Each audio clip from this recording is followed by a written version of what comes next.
I'd like to urge those who are just at the very start of their journey not to lose hope, to believe in themselves, to believe in their people, and to stay in touch with their people.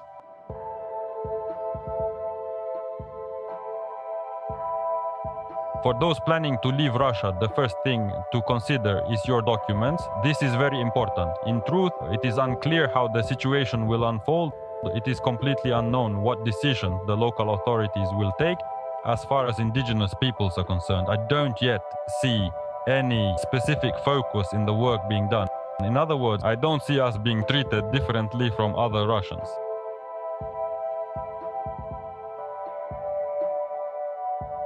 First and foremost, don't hesitate to ask for help. Please get in touch with Kovchek. We have a mutual support chat where you can ask people already living in the country for advice, recommendations, and practical tips. We also offer psychological support. If you're finding things difficult or stressful, please do come along. Don't hesitate to ask for help. We'll help you.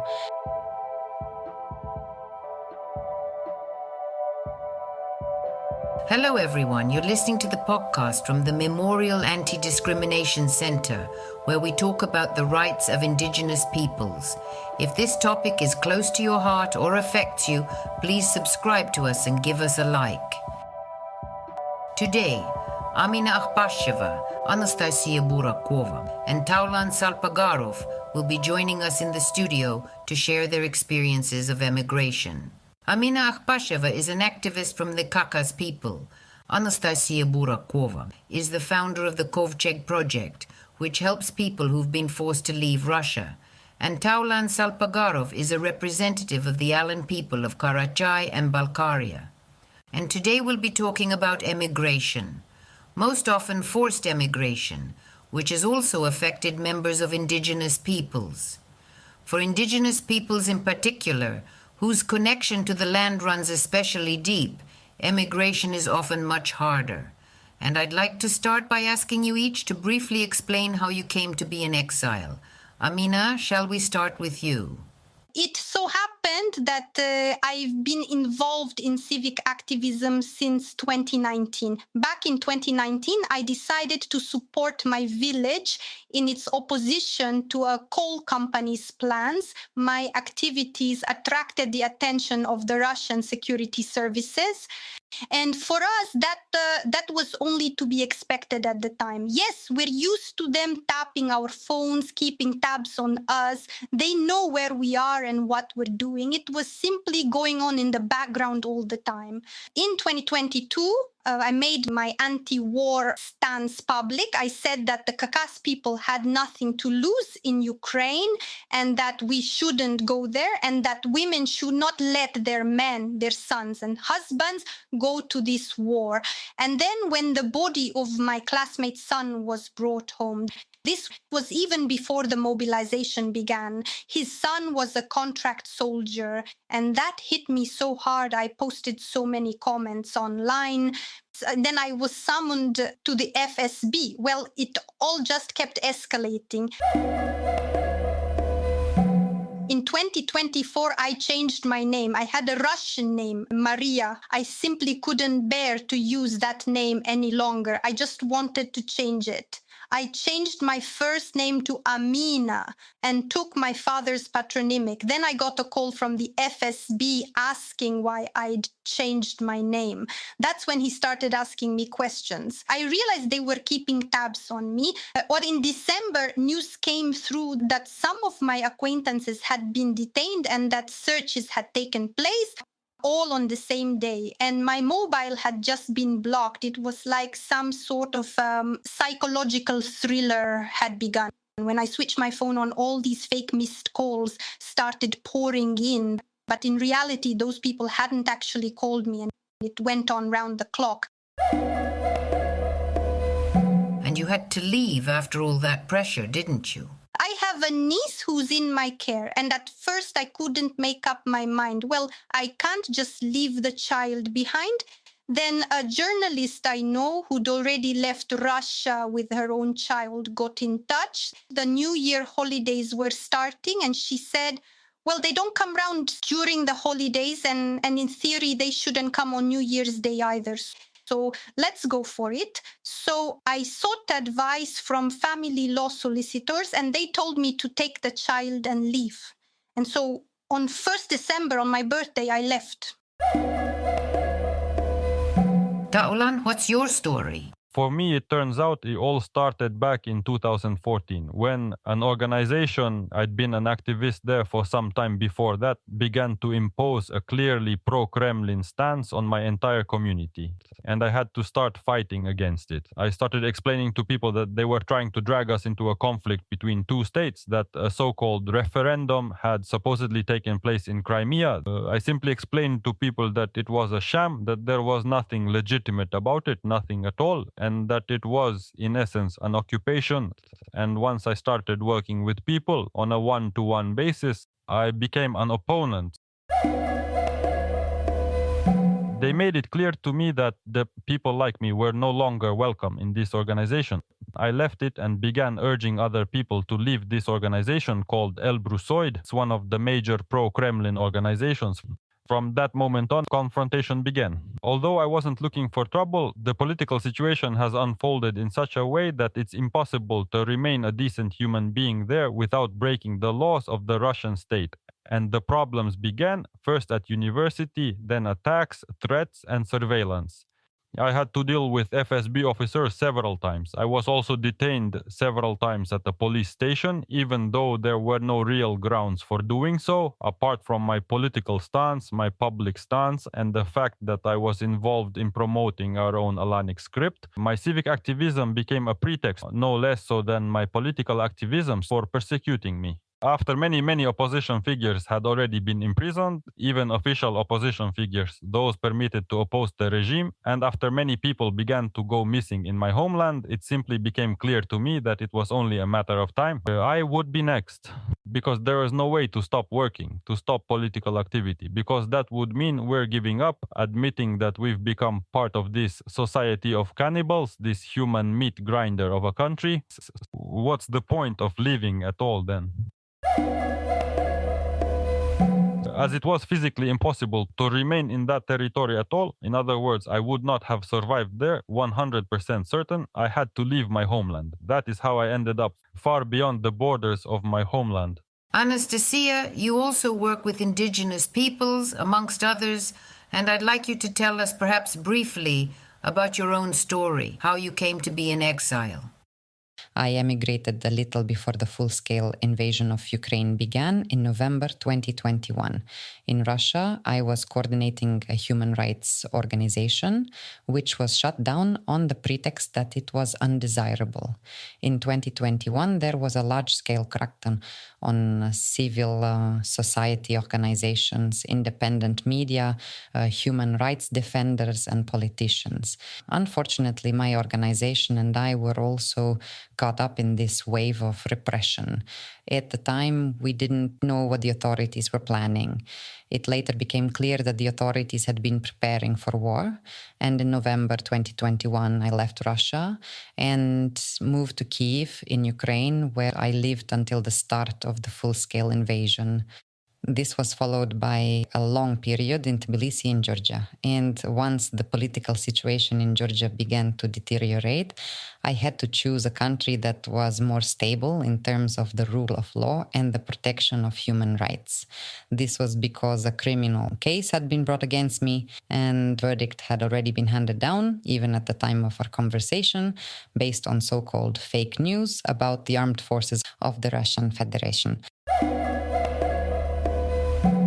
The Kovcheg project was launched almost immediately after the start of the full-scale invasion. In March 2022, as a lawyer and human rights activist, I worked with a large number of people within the country. And as soon as the war began, I started receiving hundreds of messages from people who were facing pressure for making anti-war statements or taking part in anti-war protests. Some had their homes raided for donating to Ukrainian charities. Others were sacked from their jobs for signing an anti-war petition. I realized that we needed more or less structured form of support. We need to get other people involved. Kovčeg wasn't some kind of project with grand plans laid out over several months. It was a spontaneous initiative to help people who were being forced to leave the country because of pressure and persecution for their anti-war views.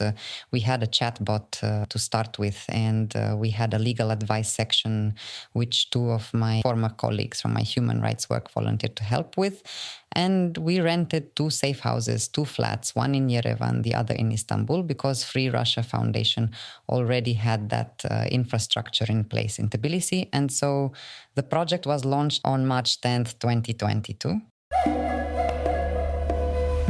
What was the hardest thing about the early days of your immigration? That's a good question. Incidentally, the hardest thing, in my view, is that even when you're in Europe, you keep coming up against the same kind of Russian imperialists. For example, when I was in one of the refugee camps, I met there a genuine Kadyrov loyalist living in the camp, pretending to be a refugee. A genuine Kadyrov loyalist living in the camp, pretending to be a refugee. He openly professes his love for both Putin and the war he has unleashed, and there's nothing you can do about it. That, I think, is the hardest part, because if you try to do anything, it means you're the one who gets thrown out of the system. And if he's kicked out of the system, he ends up back in his own Mordor. He loses nothing. It is the representative of the indigenous peoples who has to deal with them who loses out. The second such case also occurred in another refugee camp. There was a man there who'd killed Chechens in Chechnya. Later he'd fought in Moldova, in Transnistria, and he too was living there amongst the refugees, pretending to be one, and they even put him in the same room as me. So I couldn't work out what criteria they used for accommodation. But the hardest thing is explaining to the staff of this system that indigenous peoples activists are simply cannot be expected to interact with the general population of Russia. Why is that? Because the majority of the Russian population has been steeped in imperialism and chauvinism for centuries, with hatred for anyone who is not like them. And this applies particularly to indigenous peoples, and that's what we have to deal with. In other words, even abroad, it's impossible to avoid this issue. The only thing that probably holds us back is that those who have broken free from this system are already more or less educated people, and they don't fall for provocations. For example, I were to fall for a provocation by any of these people I've had to deal with, I'd most likely be sent straight back. That's very hard. That's probably the hardest part. And it's very dangerous. Many people in Europe have absolutely no idea what Russia is really like. They particularly fail to realize that within this Russia, there are oppressed peoples who have absolutely no rights at all. And that's hard. Amina, what has your experience been like? You've come to a foreign country with a child. What was the hardest part? We're only at the very beginning of our journey, and we're in the process of gathering our documents. When we arrived here, I was feeling very low. I was trying to work out what to do next and how to carry on living at all. Having a child with me kept me going. Tanya, my niece, it was very difficult for her too. She'd lost touch with her friends and classmates. How old is she? She turned 14 in April. It's such a difficult age to adjust to. I had to find her a school. She spent most of the day at school, made friends again, and was able to socialize with her peers. And what about you? For me, I suppose the hardest thing is the lack of social interaction. Did any organizations or institutions in the countries where you're staying help you? As for help, yes. Here, on the whole, the support is quite well organized. It's the security system that's poorly organized. That's the biggest problem. I mean, people, even the staff, they don't realize that a man who was killing Chechens, he's not right in the head. And what about aid, food, and accommodation? I haven't noticed any such problems. And I haven't noticed any real difficulties with finding work either. I haven't lived in a refugee camp for quite some time now. I have an income, I work, and everything I do is legal, and I can afford my own accommodation. They help with learning the language. You're entitled to work, am I right? Yes, even now, without any documents, I have more rights and opportunities here than I did in Russia.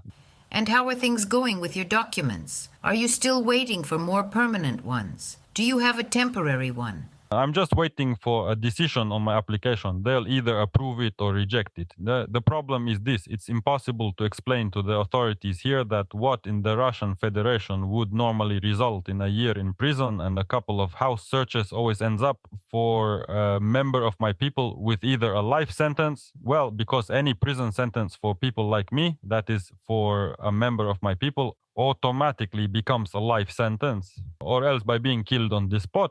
Russia's policy in principle towards members of indigenous peoples is many times harsher, and it's impossible to explain this to anyone here either. The system here is organized somewhat differently. Objective factors that seem obvious to us are not taken into account at all. The very fact that the help is being provided in today's modern world, I believe, is a very good thing. That there is at least such a place where one can escape from this endless nightmare, from this unbearable place. Amina, what about you? I'm currently in a transit center and I haven't had any contact with the authorities here. I think I'll probably be moving on to another place soon. I've been granted a visa for France, and there I'll be going through the same process that Taulan is going through. When you managed to get abroad, did anyone take you under their wing? How did that happen? No, other indigenous people are helping too. So are these just individual initiatives, or are there actually organizations involved? As for me, the first people to help me were the police. They're a great bunch. They really do their job here. And they send you straight to the center. So you don't have to wander about looking for a place. When you cross the border, they take everyone in straight away, all the refugees, and send them where they need to go. Nobody is kept anywhere for long, unlike, for example, in the US, where people can spend months in those immigration jails. At here, it's usually all sorted out within a day or two. I haven't come across any such serious problems in this regard. Firstly, there are the police officers who help out. Secondly, there are the staff at the refugee camps. They're a select bunch. They work very well and put their heart and soul into it. You can tell from them that they want to help. They've chosen this job not because the pay is good, but because they want to help people. I'm very pleasantly surprised.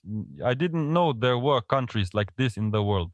For those of us from Russia, we're so used to constant oppression. Here, everything's different. It's as if the world's been turned inside out. Any passerby you meet will help you. If you ask for directions, they'll help. If you need any information, they'll help. As for starving to death, I don't know how anyone could possibly starve to death here. It's impossible. We are supported by the International Committee of Indigenous Peoples of Russia and the Batan Foundation, which also support representatives of small indigenous peoples, such as activists who have faced persecution.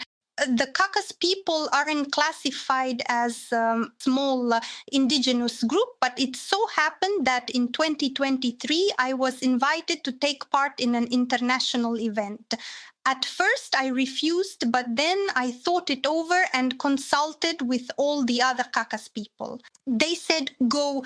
Back in 2019, we held an extraordinary Congress of the Khakas people. Khakas people from all over Khakassia gathered, and we drafted an appeal to the UN and collected signatures. But then we ran into a problem, how to actually send all this to the UN.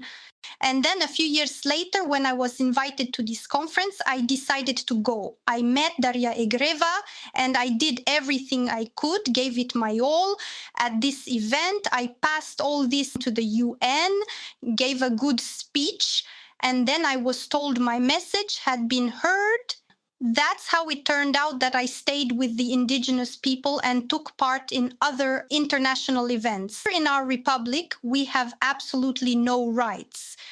No Khakas people have ever held key posts in our government. There are no Khakas people in the Abakan city administration.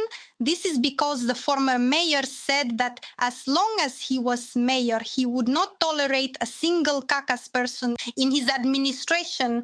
And naturally, I have spoken about all this at UN forums. Excuse me, I'll just interrupt you there. You mentioned Daria Egereva. I'd like to point out that she is currently in custody and faces a very serious prison sentence, up to 20 years.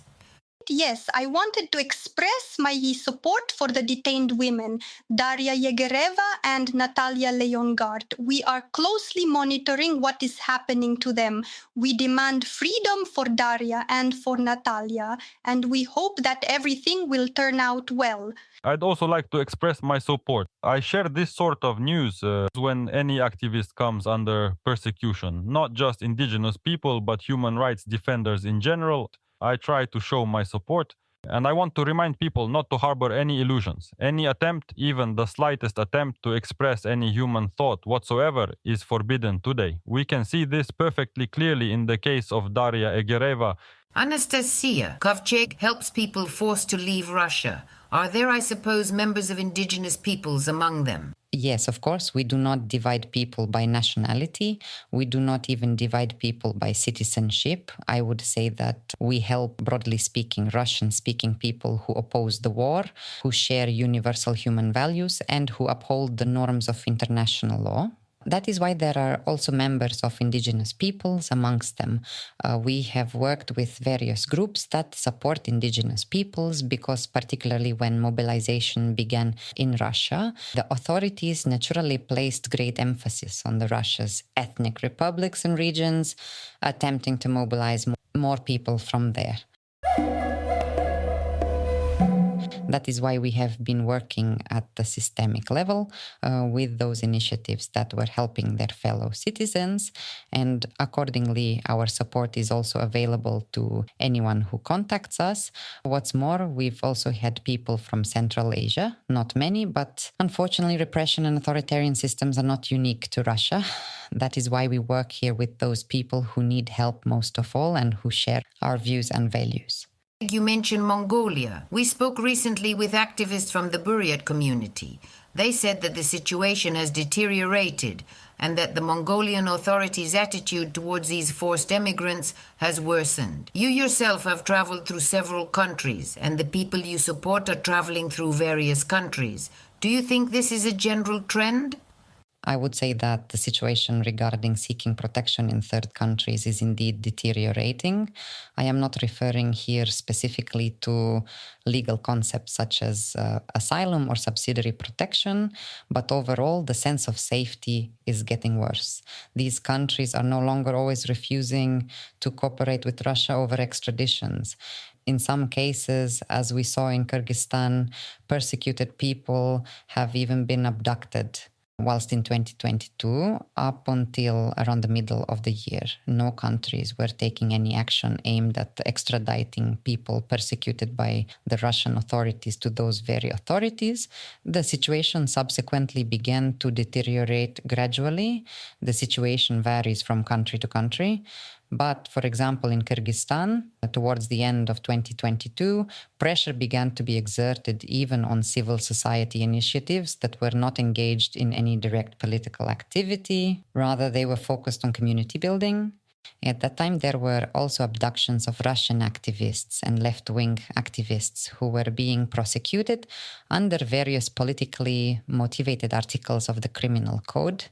In Kazakhstan, people listed on the interstate wanted list began to be detained, also on politically motivated charges for anti-war views and anti-war actions. We have also documented cases where people were abducted by Russian forces operating from military bases in both Armenia and Kazakhstan. In Armenia, the local authorities did not assist in this. In Kazakhstan, unfortunately, the local police assisted in the search for Russian soldiers who had deserted and found temporary refuge in Kazakhstan. So yes, the situation is indeed getting worse. The longer the war goes on, the more neighboring countries seek, I would say, to gain an advantage for themselves. And the longer the war goes on, the more I fear this sort of situation will become the norm in various countries. And in Europe? Not in the European Union. The European Union adheres quite strictly to standards and regulations, both in the context of human rights and in the context of the rights of asylum seekers.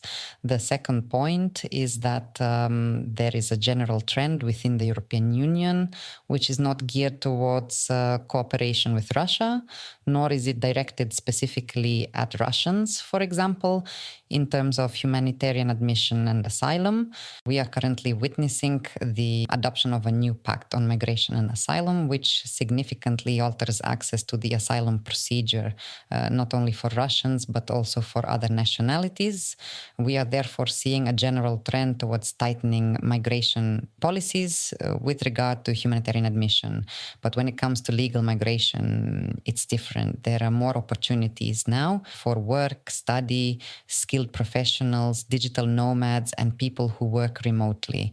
As for humanitarian admission and asylum for people seeking protection, unfortunately, this is a general trend. It is linked to several factors, including the migration crisis in various countries, public discontent, and consequently a shift in policy towards tightening restrictions in this area. We are seeing right-wing political forces gaining ground on traditional political parties in many European countries. So unfortunately, this is affecting both the general trend and overall policy. Amina, Taulan, you were both very active in back home and took a strong stance.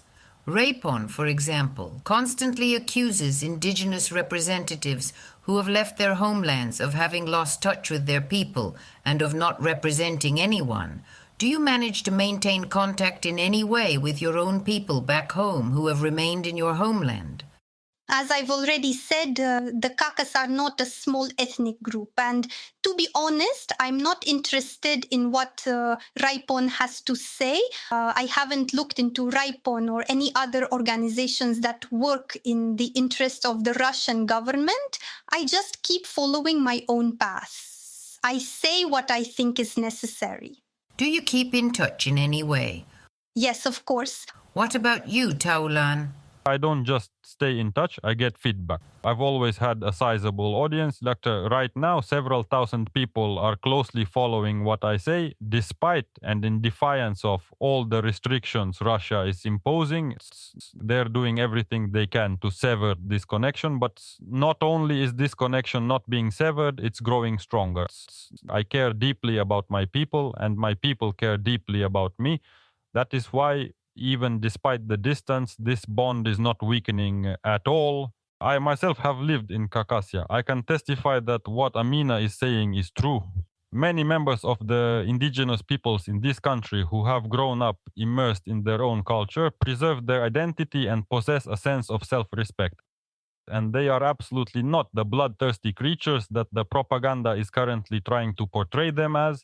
Russian propaganda is trying to make indigenous peoples look like almost the main villains of this war, so to blame everything on the Buryats, everything on the Tuvans. They show the worst of the worst, while those who truly carry their culture, their cultural code, their people, those people are never shown. Anastasia, people who fled mobilization or who realized they might be sent to war, they're still a special category. Is that grounds for asylum? I would single out a separate category, deserters, that is people who were already in military service and left without permission for ideological or other reasons. We help this category too. The situation here is quite complex. In Russia, criminal cases are usually opened against them quite quickly for abandoning their unit without permission. Often they don't have travel documents, and that means they can only go to a very small number of countries that accept an internal passport. And even these countries are not particularly safe. Armenia is more or less safe. In all the other countries, there's a direct risk that they could be abducted by Russian military personnel from Russian bases or handed over to Russia with the help of local authorities. As for people who have received call-up papers or who have not received them but are of conscription age, unfortunately, under the Geneva Convention, the risk of conscription in itself is not grounds for being granted asylum. That's how it is treated under the Geneva Convention. Military service is regarded as the fulfillment of a duty to the state. This is because conscription for compulsory military service does not exist only in Russia.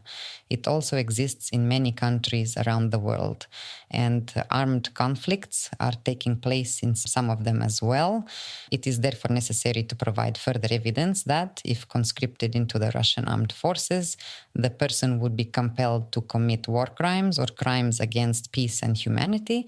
This is a very difficult burden of proof, and unfortunately the chances of being granted asylum solely on the basis of the risk of conscription are very slim. There are many different categories of migrants. What general advice would you give to people who have just been forced to leave? First and foremost, don't hesitate to ask for help. Please get in touch with Kovchek. We have a mutual support chat where you can ask people already living in the country for advice, recommendations, and practical tips. We also offer psychological support. If you're finding things difficult or stressful, please do come along. Don't hesitate to ask for help. We'll help. Either we will or other organizations and colleagues who also provide this sort of support. We have temporary emergency accommodation for people who have been persecuted and are leaving directly from Russia. We have also identified another group of people who have suddenly found themselves homeless. For example, those who have been refused entry to Georgia. We'll help with temporary accommodation for 10 days. We also offer face-to-face consultations in Yerevan. We've started conducting these on a one-to-one basis because quite a few people who are being persecuted are fleeing to Armenia because they don't have a foreign passport, for example. And it's very important to observe safety and security precautions. If anything happens, such as an arrest or an extradition request, you'll have the contacts you need so that you know what to do and what steps to take.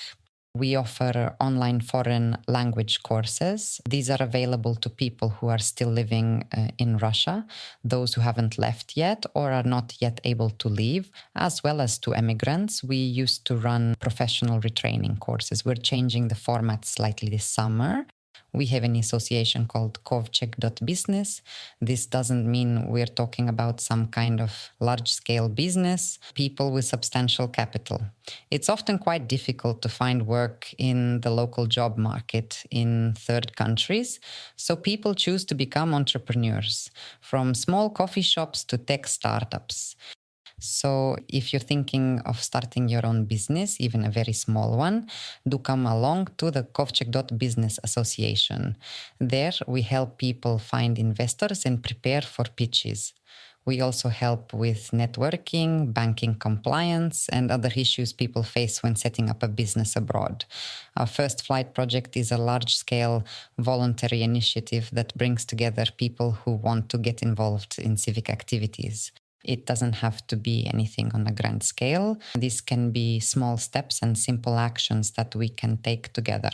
We also have channels and other resources where we publish analyses and guides, warn about new trends arising when crossing the border, and report on repression within Russia and transnational repression. We explain how to protect yourself, how to stay safe, and how to take preventative measures to stop the Russian state from reaching you. Please get in touch with Kovchek, stay up to date, and keep yourself informed. Unfortunately, Russian legislation is currently changing very rapidly. It can be difficult to keep up with the latest developments, what people are now being prosecuted for, and which words or actions have been criminalized this month. We have a newsletter. If you find it difficult to keep up with everything on a daily basis, you can subscribe to it on our website. So I'd say that Kovchek is a very vibrant, large ecosystem that strives to help people in all sorts of ways, from emergency assistance to settling in. Amina, Taulan, you've had relatively little experience of immigration so far, but it's already been quite eventful and useful for those who are just preparing to move. I'd like you to offer some advice to these people as well. For those planning to leave Russia, the first thing to consider is your documents. This is very important. In fact, it's impossible to know how the situation will unfold. It's completely unclear what decisions the local authorities will make. As far as indigenous peoples are concerned, I don't yet see any specific approach being taken. In other words, I don't see us being treated differently from other Russians. I want to say that seeking political asylum is a last resort. If possible, I would advise exploring other options, just studying a temporary residence permit or permanent residence, because seeking asylum can turn out to be a last resort. If the application is refused, there is a risk that the person will be sent back to the place they fled from. So you need to think very carefully about what to do and how to proceed. But leaving that place is probably necessary for anyone who wants to live the rest of their life with dignity. Yes, of course. I'd like to urge those who are just at the very start of their journey not to lose hope, to believe in themselves, to believe in their people, and to stay in touch with their people. Thank you very much to all of you for taking part. This was a podcast from the Memorial Anti-Discrimination Center. We've been talking about the rights of Indigenous peoples, emigration, and the difficult path that forced exile can take. We'd be delighted if you'd subscribe to us and give us a like. Thank you again, and until next time.